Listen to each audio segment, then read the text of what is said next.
muri yezimbabwe aiwa mukoma tashi vanga varova pazvaitika channel asika ndadzoka zuva ranhasi nechimwe chichangobikwa hamiri tichabikwa kana kuti chagochwa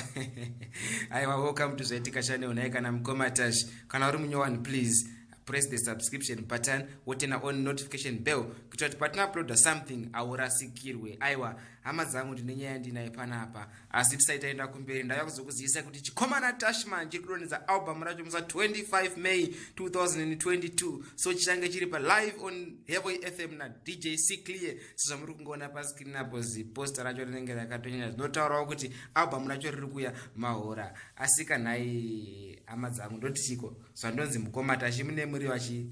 madzikoma futi